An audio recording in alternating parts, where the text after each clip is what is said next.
ইমাম আবু হানিফা রহমতুল্লাহ আলাইহি। চার মুস্তাহিদ ফকিহ ইমামের মধ্যে ইমাম আবু হানিফা রহমতুল্লাহ আলাইহি হলেন প্রথম। তার নাম নুমান, উপনাম আবু হানিফা। এই নামেই তিনি পরিচিতি লাভ করেন। তার পিতার নাম সাবিত, তার পূর্ণ নাম আবু হানিফা নুমান ইবনে সাবিত।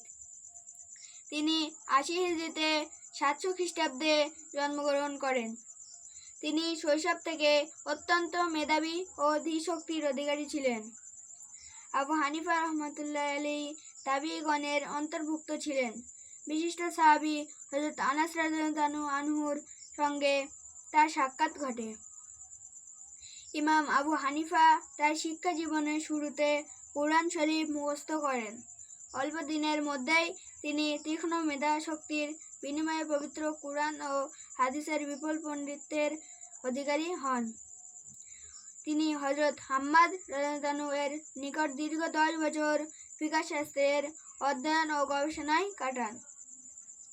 আল্লামা বদরুদ্দীন আইনের মতে ইমাম আজম আবু হানিফা রহমতুল্লাহ আলাইহি এর শিক্ষকের সংখ্যা ছিল প্রায় ৪,০০০।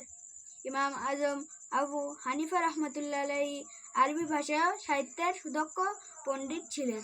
তিনি প্রাঞ্জল ভাষার অধিকারী ছিলেন। তার বক্তব্যে শ্রোতারা আকৃষ্ট হতো।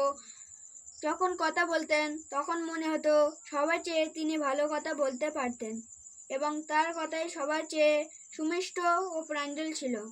তার দেহের রং ছিল সুন্দর এবং একটু বাদামি।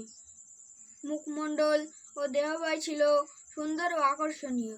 তিনি দামি, সুন্দর ও পরিপাটি পোশাক পরিধান করতেন এবং সর্বদা সুগন্ধময় থাকতেন। ইমাম আবু হানিফা বড় ব্যবসায়ী ও ধনী ছিলেন। তিনি তার ধনসম্পদ মানুষের জন্য, বিশেষত আলিমদের জন্য অকাতরে ব্যয় করতেন। তিনি বেশি কাজ করতেন, কথা কম বলতেন। তিনি অত্যন্ত পরহেজগার ও আল্লাহভীরু ছিলেন। তিনি গীবত ও পরচর্চা থেকে দূরে থাকতেন।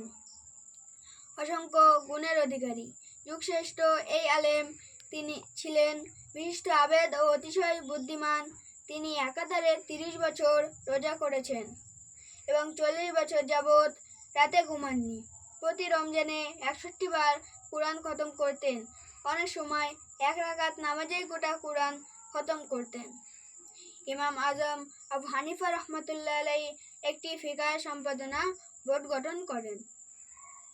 এভাবে ৯৩,০০০ মাসআলা কুতুবে হানাফিয়াতে লিপিবদ্ধ করা হয়।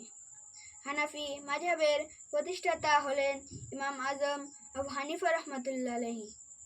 তারই নামানুসারে এই মাযহাবকে হানাফি মাযহাব বলা হয়।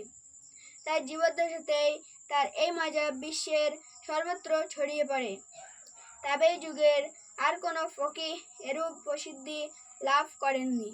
তার সম্পর্কে ইবনে মুবারক হলেন মানুষের মধ্যে সবচেয়ে বড় ফিকহ বিশারদ হলেন। ইমাম আবু হানিফা রহমতুল্লাহ আলাইহি: আমি ফিকহ শাস্ত্রে তার ন্যায় যোগ্য কাউকে দেখিনি। তার রচিত উল্লেখযোগ্য গ্রন্থগুলি হল: ১. মুসনাদে আবু হানিফা, ২. আল ফিকহুল আকবার, ৩. ওয়াসিয়াতু আবু হানিফা ইত্যাদি। তিনি ১৫০ হিজরিতে মৃত্যুবরণ করেন।